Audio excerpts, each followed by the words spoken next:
Балалар күн көзін аспанға қалай лақтырды? Күн көзі дегенің бұрын адам болып жер бетінде өмір сүрген және оның бір қолтығынан ақ сәуле құйылып тұрыпты. Адам күн қолын көтерген кезде жарық сәуле болады да, қолын төмен түсірген кезде түнек болыпты. Күндіз күн сәулесі ақ болады да, түнде от секілді қызарып тұрады екен.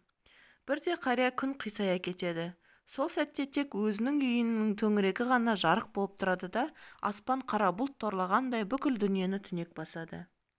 Сол сәтте бір әйел ойланады да, балаларын адам күнге жібермекші және оны жоғары көтеріп, аспан төріне биіктете түспекші болады.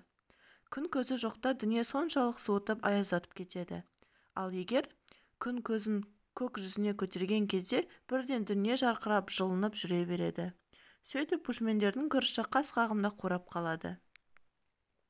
Әйел балаларын шақырып алып былай депті: «Қария күн ұйықтап жатыр, соған барыңдар. Егер ол қаттырақ ұйықтап кетсе, оны көтеріп алыңдар да аспан төріне биіктете лақтырыңдар». Сонымен балалар адам күнге аттаныпты. Олар ақырын еппен жүріп отырады. Қария балалардың өзіне қарай шап беріп, аспанға лақтырып жібергенін байқамай қалады. Сөйтіп балалар шаттана адам күнге: «Уа, қария қолтығы күн!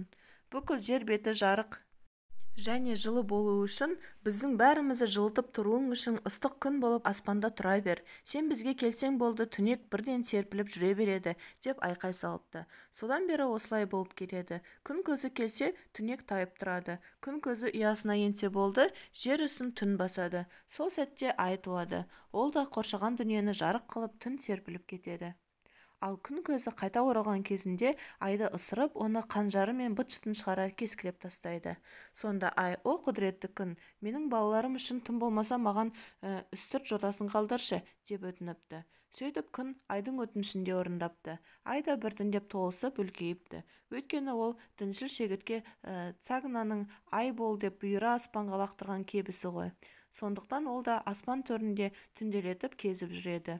Міне күн осылай пайда болыпты. Күндіз жер беті шұғыла құшып жарқырай түседі. Адамдар барам деген жеріне барып бәрін, бұтаны да, өздері аулайтын киіктерді де, антилопты да, басқа да жыртқыштарды да көреді. Адамдар бір-біріне қонаққа барып, күн көзі олардың жүретін жолын жарқыратып тұрады.